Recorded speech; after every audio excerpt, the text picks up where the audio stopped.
সম্মানিত ভিউয়ার্স, বাড়িগ্রাম স্টেশনের কিনারও আপনারা দেখতে পাইতেরা খুব সুন্দর একটা খেলার আয়োজন করা হয়েছে ক্রিকেট টুর্নামেন্টের। তো আমরা বাড়িগ্রাম মানে ক্রিকেটের দিক দিয়ে অনেক আগে থেকে অনেক ফেমাস, বিভিন্ন জায়গা থেকে আমরা এখানে সুনাম অর্জন করা হয়েছে। খেলার প্রত্যেকটা বছর এখানে খেলাধুলা হয়, আর বিশেষ করে আমরা আরও সুমন্দারে দেখরা তাই এইসব জিনিসও কিন্তু মানে আগুয়ে থাকেন। আর আজকে এটা একটা মানে খেলার আয়োজন করা হয়েছে, আমরা নিমন্ত্রণ করা হয়েছে বরাকণ্ঠ পরিবারের সবরে ডাকানি হয়েছে এখানে আওয়ার লাগিয়া। তো আমরা বরাকণ্ঠ পরিবারের পক্ষ থেকে যারা খেলা আয়োজন করছেন সবরে অশেষ ধন্যবাদ জানাই। আর খেলার ব্যাপারে বিস্তারিত কোয়ার লাগিয়া আমি আমার সুমন্তাদারে অনুরোধ করি। নমস্কার, শুভ সন্ধ্যা সবাইকে। প্রথমে এওয়ান ক্লাবের পক্ষ থেকে শুভেচ্ছা জানাই। আজ এখানে রেল স্টেশনের সংলগ্ন মাঠে আমাদের এলাকার কিছু উদীয়মান উৎসাহী যুবক এই নকআউট টুর্নামেন্টটি শুরু করতে চলেছে।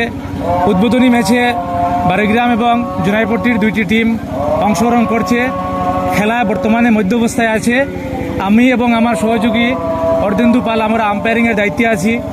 বিগত বৎসরও আমরা এখানে একটি টুর্নামেন্ট করেছিলাম অন্য একটি ব্যানারে, কিন্তু আসলে ব্যানার দিতে পারে কিন্তু আমাদের মন সব এক জায়গায় আছে, সেই জন্য আমি সেখানেও ছিলাম, এখানেও আছি।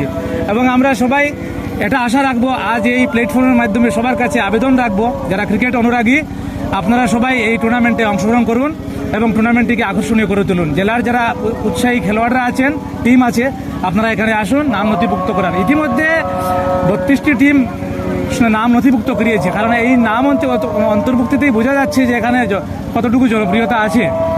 তো আমরা চাচ্ছি আরও বেশি সংখ্যক দল এখানে অংশগ্রহণ করুক। তো সেই হিসাবে এখানে একটি কথা উল্লেখ্য যে 1000 টাকা এন্ট্রি ফিস, আর দুইটি ট্রফি যারা ফার্স্ট হবে তাদেরকে নগদ 10,000 টাকা এবং একটি ট্রফি, আকর্ষণীয় ট্রফি দেওয়া হবে। আর যারা সেকেন্ড হবে তাদেরকে 5,000 টাকা এবং নগদ একটি ট্রফি দেওয়া হবে। তো সবাইকে খেলোয়াড় সুলভ মনোভাব রেখে এখানে একটা সুন্দর মানে ক্রিকেটীয় পরিবেশে যাতে একটা টুর্নামেন্ট আমরা পাই, যেটা বাড়িগ্রামের ঐতিহ্য আছে, এটা আমরা ব্যক্তিগতভাবে এবং মানে আবেদন রাখবো। এই বলে সবাইকে ধন্যবাদ জানাই এবং ধন্যবাদ জানাই বরাকণ্ঠ পরিবারকে। তারাও তাদের মূল্যবান সময় দিয়ে এখানে এসেছেন। অত্যন্ত সামাজিক কাজে বিভিন্ন আমার খৈরুল ভাই জড়িত আছেন। আমি ওনাকে দেখলেই আমার মনে একটা উৎসাহ পাই, ছোটোবেলা থেকেই আমি দেখি। তো যাই হোক, ছোটোবেলায় আমরা একসাথে খেলাধুলাও করেছি, অনেক প্রতিদ্বন্দ্বিতা হতো। ওনাদেরকে আমরা ধন্যবাদ জানাই যাতে আমাদের এই মানে খেলার ব্যাপারটা ওনারা যাতে ব্রডকাস্ট করেন।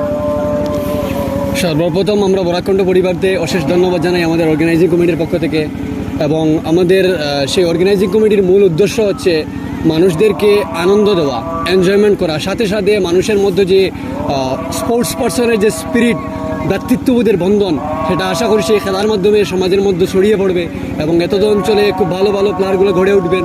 এবং আমরা কয়েকদিন পূর্বে ইতিমধ্যে দেখেছিলাম বাটিয়া অঞ্চলে একজন প্লেয়ারও আইপিএলের অকশনে নামও দিয়েছেন। আমরা মনে করি যদিও পুরোপুরি ইন্টারলিঙ্ক না, তবে সেই খেলার যে মনোমানসিকতা রয়েছে তা ভবিষ্যতে আরও এগিয়ে যাবে এবং আরও আগ বাড়বে এবং আমাদের এরকম খেলার মাধ্যমে আরও কিছু প্লেয়ার উদ্বুদ্ধ হবে এবং মানুষের মধ্যে যে স্পিরিট, ভ্রাতৃত্ববোধ এবং এনজয়মেন্ট সব কিছুই সমাজ গড়ে তুলবে, এটাই আশা করি। ধন্যবাদ। খেলা দেখার আমন্ত্রণ রইল সবরে, আইবা, খেলা দেখবা, ভালো লাগবা আশা করি। ধন্যবাদ।